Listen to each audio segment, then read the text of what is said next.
नमस्कार, जय हिंद, जय भारत। चलिए दीपावली की हार्दिक शुभकामनाएं आप सभी लोगों को हमारी तरफ से, चैनल आरसी सिंह की तरफ से। आज हम आपको बताने जा रहे हैं जो रासायनिक बलगतिकी चल रहा है। तो कल हम उसमें पढ़े थे औसत वेग क्या होता है, दर समीकरण क्या होता है, ये सब बताया गया था। आज हम आपको बताने जा रहे हैं तात्क्षणिक वेग, ये रह गया था। तो इसको आज तात्क्षणिक वेग भी कंफर्म करने जा रहे हैं। तो देखिए हमने परिभाषा पहले ही लिख दिया है। किसी क्षण पर अभिकारक या उत्पाद की सांद्रता में होने वाले परिवर्तन की दर उस अभिक्रिया का तात्क्षणिक वेग कहलाता है। इसको हम ग्राफ से समझने की कोशिश करते हैं। ठीक है, तो अब ये जो किसी पॉइंट पर निर्देश कर रहा है ना कि किसी पॉइंट पर निकले, तो ये थोड़ा केमिस्ट्री में थोड़ा सा डिफिकल्ट लगती है, तो इसको मैथमेटिक्स की भाषा से समझा जाता है। तो आइए देखते हैं क्या है। तो हम एक बनाए थे ग्राफ, और ग्राफ पर काम करना शुरू करते हैं। तो चलिए ग्राफ देखते हैं क्या होता है। यहाँ मान लेते हैं कुछ भी है, आराम से देखिए, परेशान होने की आवश्यकता नहीं है। ये आपका ग्राफ हम बनाने जा रहे हैं, इसको अच्छे से देखिएगा। यहाँ से थोड़ी सी ग्राफ बड़ा होगा क्योंकि अक्षर लिखने में प्रॉब्लम होती है। बस ऐसे तो काफ़ी से आप भी उठा लीजिए, आप लिखते जाइए, आप स्क्रीन शॉट ले लीजिए, कोई दिक्कत नहीं है। ये हमने ऊपर x अक्ष कर दिया है, नीचे ऊपर y और नीचे x हमने कर दिया है। तो पता है मेरे पास स्मार्ट बोर्ड तो है नहीं कि लाइन से खींच दूँ, पर इसी से आपको समझाने की कोशिश करें। बहुत इंपॉर्टेंट है। इधर हम क्या शो कर रहे हैं, इधर समय शो कर देंगे, टाइम शो कर रहे हैं। ठीक है, इधर आपको टाइम शो हो रहा है और इधर आपका शो हो रहा है अभिकारक की सांद्रता। तो मैं यहाँ लिख दूंगा, ऐसे क्या, यहाँ लिख देता हूँ अभिकारक, इधर मैं लिख दे रहा हूँ अभिकारक की सांद्रता। अब आप समझ लीजिए क्या लिखा है। ठीक है, क्या ये स्पष्ट है? अच्छा नहीं समझ आ रहा ना, सब मिक्स हो गया ना। मैं इसको फिर से लिख दे रहा हूँ, रुक जाओ, अच्छे से लिख दे रहा हूँ। यहाँ मैं लिख दे रहा हूँ अभिकारक की सांद्रता। मैं डायरेक्ट अभिकारक लिख दे रहा हूँ, बस अभिकारक। अब आप लोग इसको समझ लीजिएगा। ठीक है, अब देखिए यहाँ अभिकारक है, ये चीज पर अब होगा क्या। अब अगर कोई पॉइंट जीरो हम लेते, समय जीरो, तो पता है समय के साथ क्या होता है, जो रिएक्टेंट होते हैं, अभिकारक होते हैं, उनकी सांद्रता घटती है। तो जब t बराबर जीरो होता है, हमने आपको बता चुके हैं पहले ही कि जब समय जीरो हो तो उस समय जो अभिकारक होते हैं उनकी सांद्रता मैक्सिमम होती है। क्लियर, इतनी बात तो क्लियर है। तो अगर t बराबर यहाँ पर, अगर यहाँ पर जो समय हम यहाँ डिनोट कर रहे हैं, ये क्या है, यहाँ पर t बराबर है आपका जीरो, यहाँ t बराबर 0 सेकेंड है मान लीजिए। तो यहाँ पर जो अभिकारक होगा ये बहुत ही मैक्सिमम होगी, अर्थात इस जो ग्राफ है ऐसे बनेगा और समय के साथ घटेगा। तो जो ग्राफ है आपको ये इस प्रकार बनेगा। देखिए ये इस प्रकार का ग्राफ बन सकता है, बिल्कुल बनेगा, कोई दिक्कत नहीं। थोड़ी सी मैं इसको और स्लोपदार बना लूँ क्योंकि स्लोप ही यहाँ काम देगा। और यहाँ से देखिए, ये मान लो ग्राफ है। ठीक है, चलिए ठीक, कोई सही है, लेकिन अभी कम 1 मिनट और अच्छा बन जाए तो अब सही है, कुछ हद तक ठीक है। चलिए ठीक है, बहुत अच्छा। अब देखिए, मान लीजिए कोई समय है आपके पास, और वो समय यहाँ पर मान लीजिए समय लेते हैं t1, यहाँ पर हम t1 ले लेते हैं यहाँ। तो उस समय अभिकारक क्या होगा, उस समय अभिकारक क्या होगा।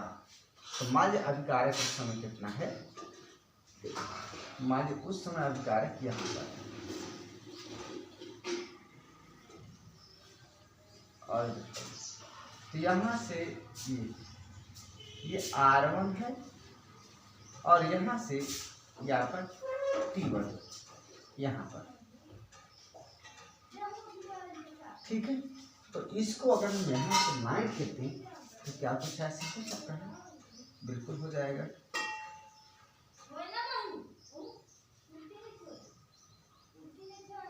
जी ठीक है। यहाँ पर ये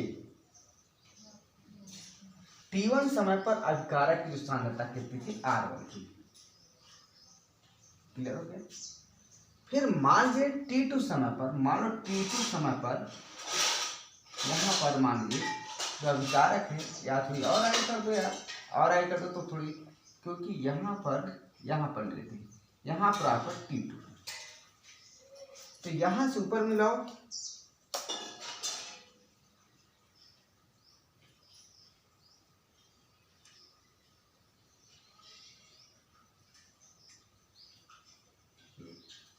और यहां से डायरेक्टली इधर मिलाओ,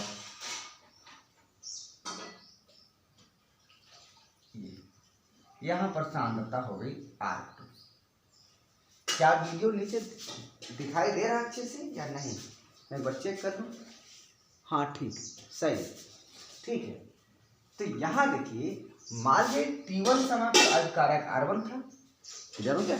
T1 समय पर अगर अभिकारक R1 है और T2 समय पर अभिकारक R2 है, तो इस बीच यहाँ पर अगर हम निकालना चाहते हैं R एवरेज कितना होगा, R एवरेज मतलब औसत वेग क्या होगा, तो औसत वेग यहाँ सब निकालेंगे, R एवरेज या औसत वेग निकाल लीजिए, कुछ भी लिख लीजिए आप, औसत हिंदी में लिखिए क्योंकि हिंदी मीडियम तो हिंदी ज्यादा लिखेंगे।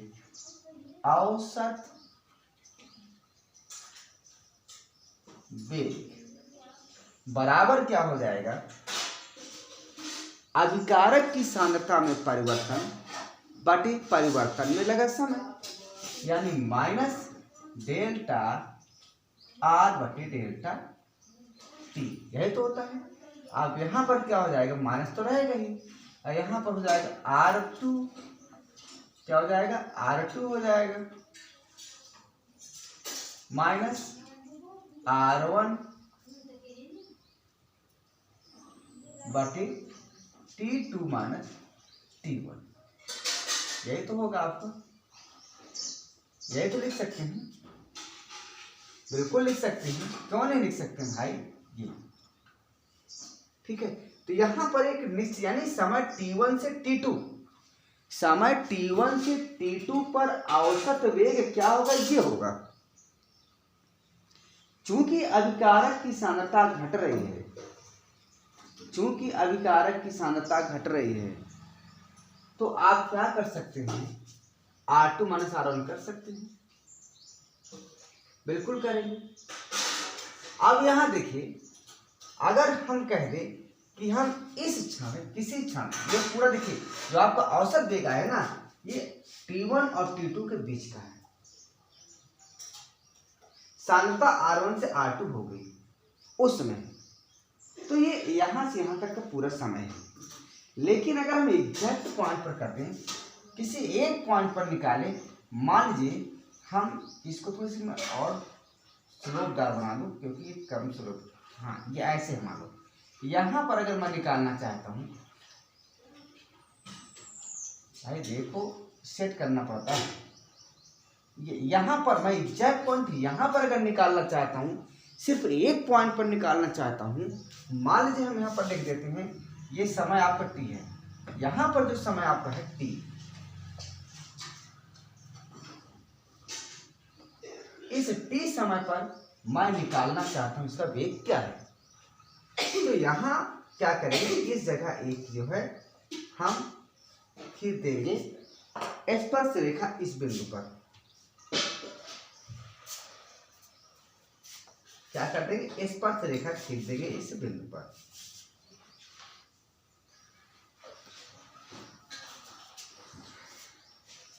अब यह x अक्ष से कितना अंश कोण बनाएगी, आप देख सकते हैं कि ये कोण बनाता है थीटा।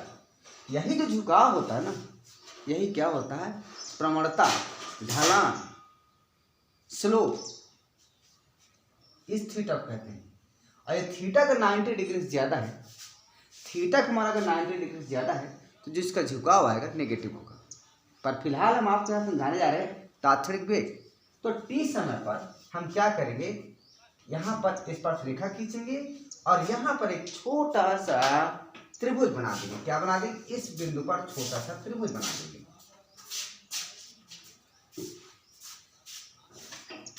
इस पर छोटा सा त्रिभुज बना देंगे।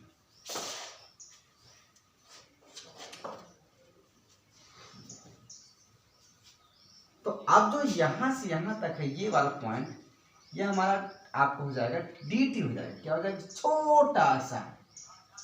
जब छोटा सा त्रिभुज बनाएंगे तो छोटा सा बिल्कुल सूक्ष्म समय, तो इसको हम dt से शो करेंगे। किससे शो करेंगे, dt से।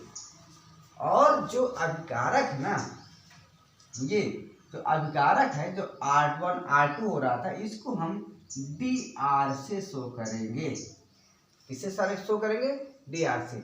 यहाँ तो जो आपका अभिकारक में परिवर्तन हुआ था यहाँ से यहाँ तक, यहाँ डेल्टा r था, और यहाँ जो समय का जो परिवर्तन हुआ था ये आपका था डेल्टा t। तो हम डेल्टा r बटे डेल्टा t लिखे थे। लेकिन एक क्षण पर, एक सूक्ष्म समय पर, बहुत ही कम समय पर अगर हम निकालना चाहते हैं तो वही तो तात्क्षणिक वेग होता है। तो यहाँ सूक्ष्म समय हमारा dt हो गया और सूक्ष्म अभिकारक में परिवर्तन कितना हुआ, dr। तो अब हमारे पास क्या हो गया, यहाँ से हमारे पास हो गया m बराबर या tan थीटा बराबर हो जाएगा, जो भी हो। अगर ये थीटा है, ये है ना, तो ये कितना 90 माइनस थीटा हो जाएगा। क्या हो जाएगा, 90 माइनस थीटा, बिल्कुल 90 माइनस थीटा हो जाएगा। और ये 90 माइनस थीटा, तो ये भी 90 माइनस थीटा हो जाएगा। इसको ध्यान रखिएगा।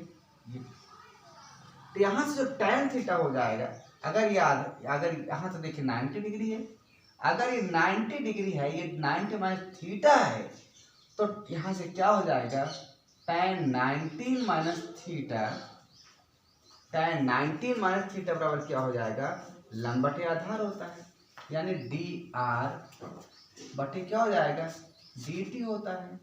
यही तो होता है। अब चूंकि सांद्रता है तो हम थोड़ी सी इसको और अच्छे से लिख लें, है ना। यहाँ d, यहाँ पर r, और यहाँ पर क्या हो जाएगा, dt हो जाएगा। अब यहाँ पर माइनस लगा देंगे। यही तो होता है। इसी को कहते हैं हम यम। क्या कहते हैं, इसी को हम कहते हैं। अब tan 90 माइनस थीटा का मतलब होता है cot थीटा। क्या होता है, cot थीटा। लेकिन बस इतना ही आप लिखिए, इसी को हम यम कहते हैं। यम बराबर माइनस dr बटे dt। तो यहाँ पर जो आपका तात्क्षणिक वेग आएगा, ये होगा dr बटे dt। क्लियर हो गया।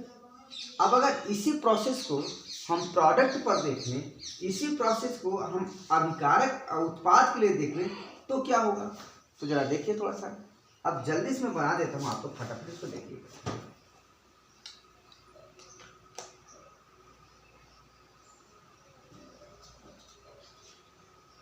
इधर आ जाएगा।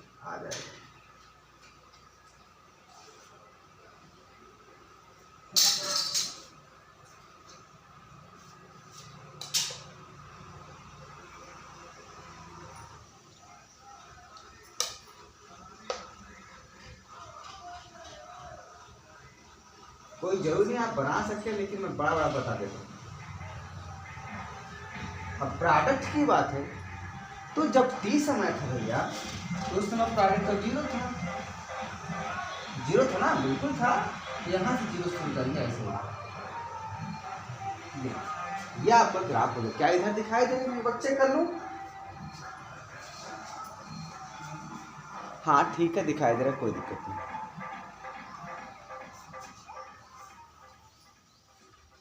अब देखिए यहाँ पर है, मान लो किसी समय इस पॉइंट पर कोई प्रोडक्ट है, तो इस प्रोडक्ट को हम ऐसे कर लेंगे।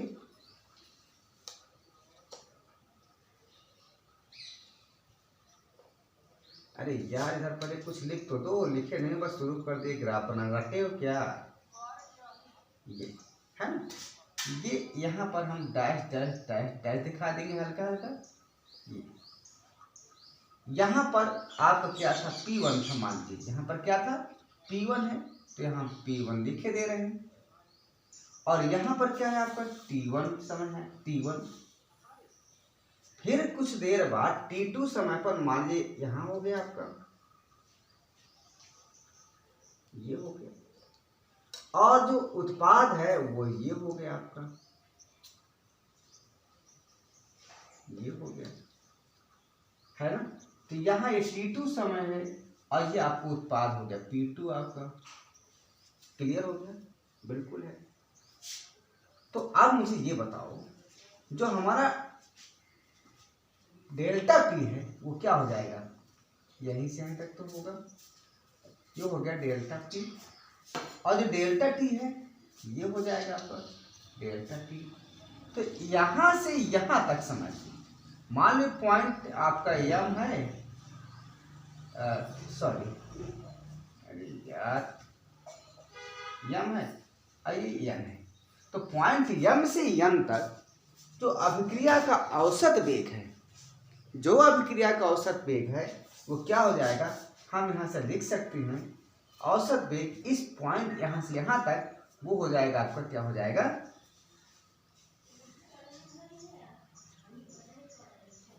औसत वेग बराबर क्या हो जाएगा, डेल्टा पी बटे डेल्टा टी। अब यहाँ प्लस रहेगा क्योंकि इसकी सांद्रता बढ़ रही है, ठीक है। लेकिन इसको हम ऐसे भी लिख सकते हैं, कितना बढ़ गई है, P2 माइनस P1 बटे T2 माइनस T1।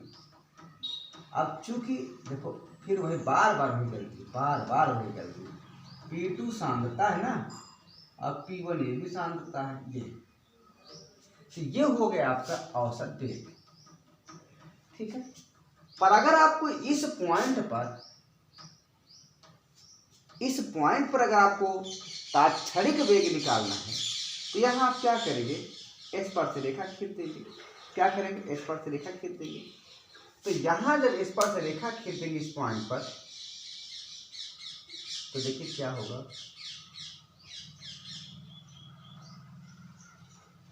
ये हुआ, फिर आगे देखो,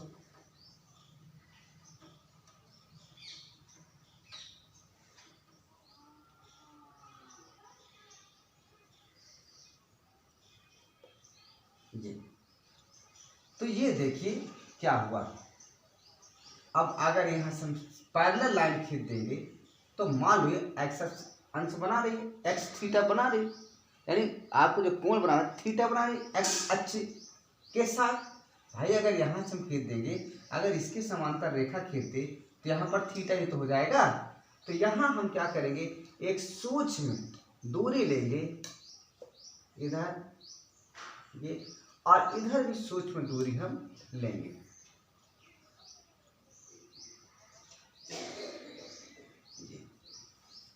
और ये थीटा तो हम इसको भी थीटा कर देंगे। अब ये जो है यहाँ से यहाँ तक, यह हम इसको किस क्षण देख रहे थे, टी समय पर। इस समय हम इसको टी समय पर देख रहे थे, किस समय पर, टी समय पर, हम इसको टी समय पर देख रहे थे।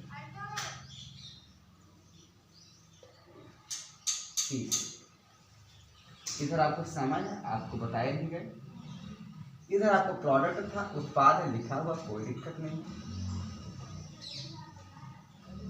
तो यहाँ पर जब देखेंगे तो ये वाला जो पोर्शन है भैया, ये हो जाएगा सॉरी यहाँ अति सूक्ष्म समय है ना, तो अति सूक्ष्म परिवर्तन भी होगा, तो इसको हम dp लिख देंगे।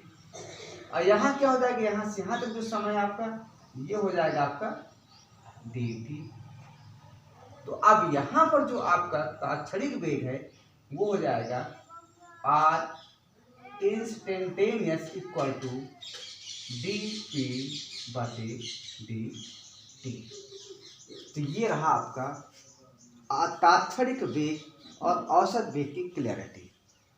तो जब भी आप तात्क्षणिक वेग की बात करेंगे तो उस समय होगा क्या कि बहुत ही कम समय की बात करेंगे, और जब आप औसत वेग की बात करेंगे तो थोड़ा सा समय रहेगा उसमें ज़्यादा।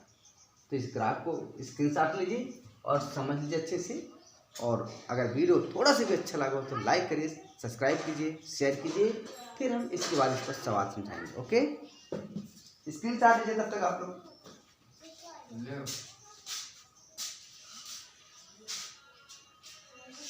चलिए देखिए, मेरी चाय भी आ गई, मैं चाय भी पी लूँ, है ना। बहुत सही समय पर देखिए आप लोग भी चाय और पीते जाइए, क्योंकि ये देखिए चाय मेरी आ गई। कितना सौभाग्य। टीचिंग लाइन बहुत ही अच्छी होती है भैया, है ना। कि अगर आप निःशुल्क सेवा कर रहे हैं ना, तो ऊपर वाला की बहुत मेहरबान होता है और वो कुछ ना कुछ करता रहता है। ठीक है, आप लोग इसके हिसाब से हम चाहते हैं।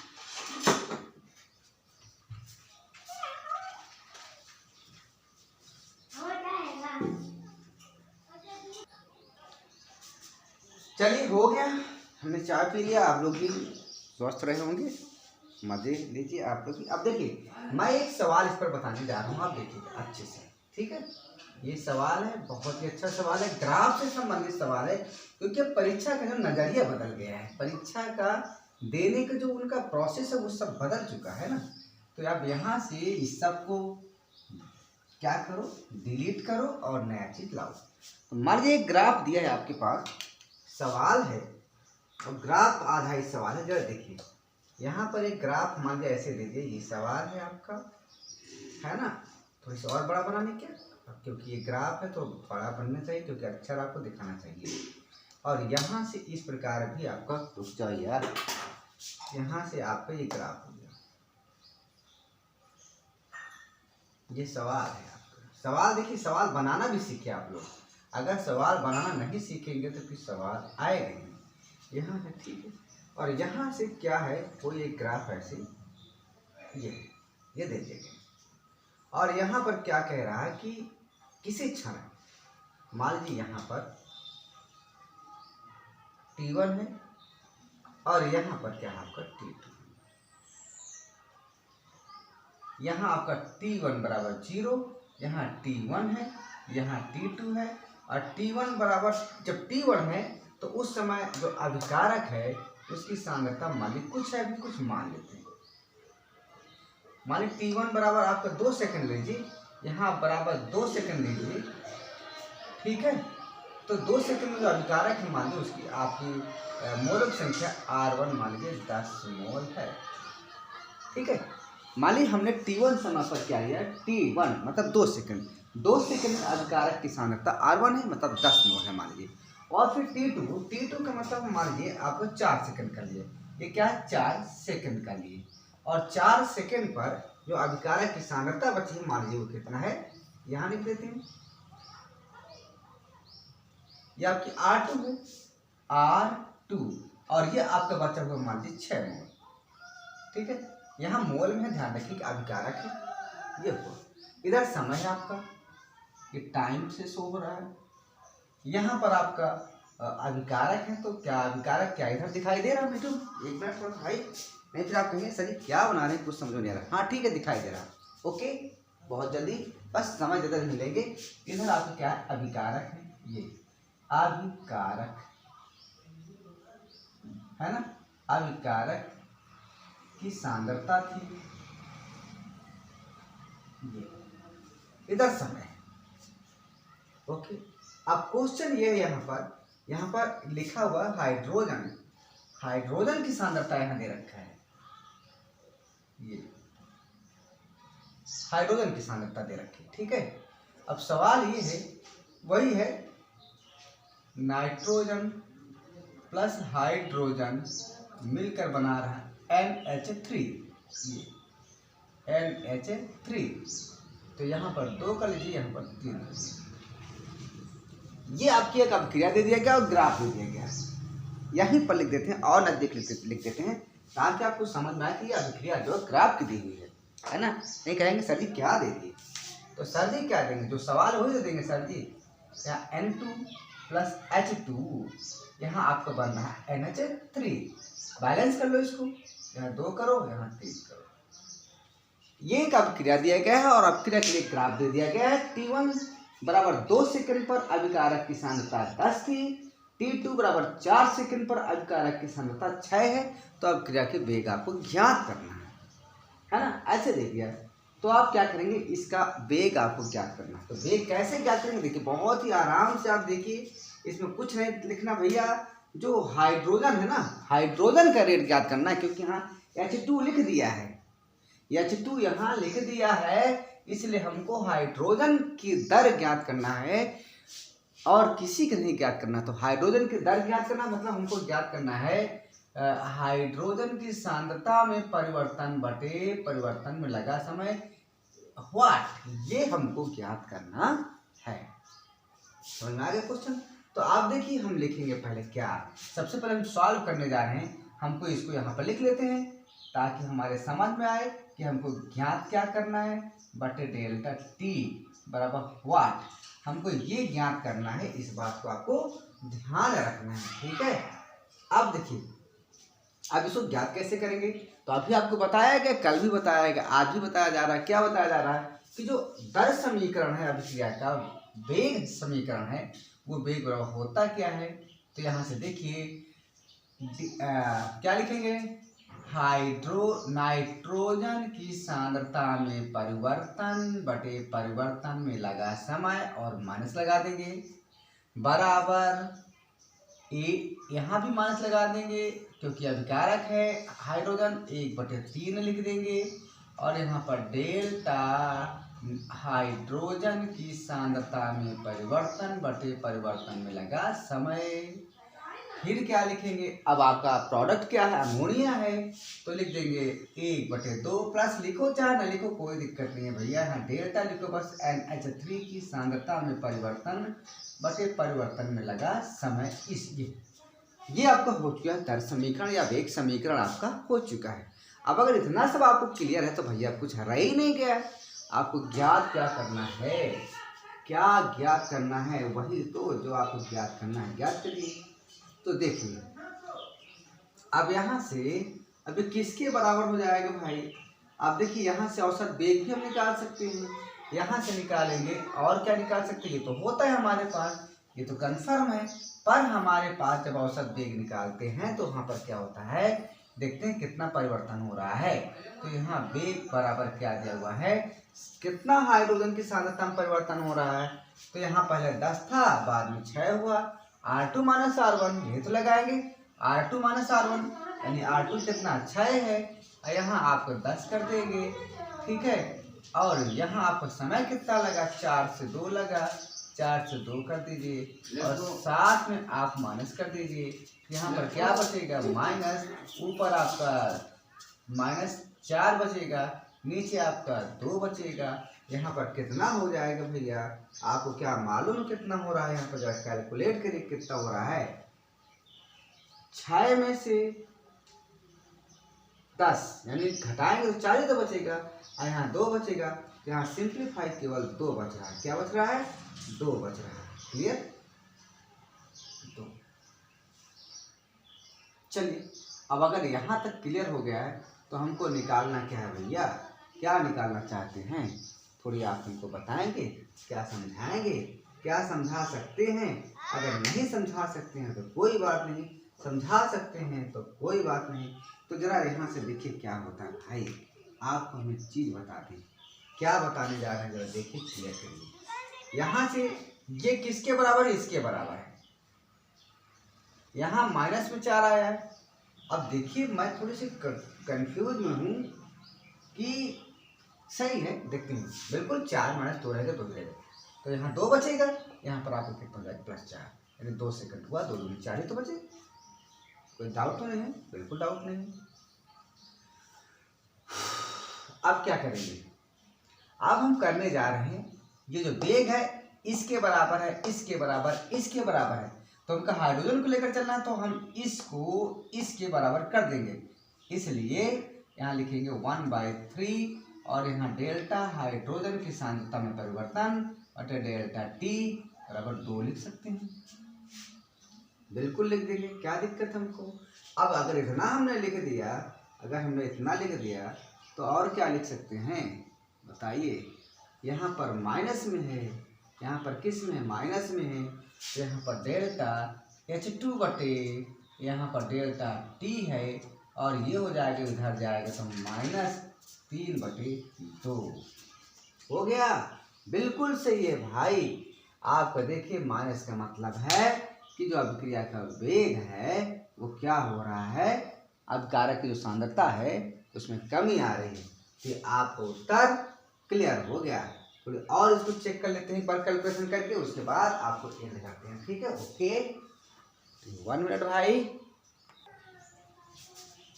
चलिए इसको मात्रक जो लिख दीजिए, क्या लिखेंगे, मोल प्रति लीटर, ये तो होता है मोल प्रति लीटर बटे सेकेंड, है ना।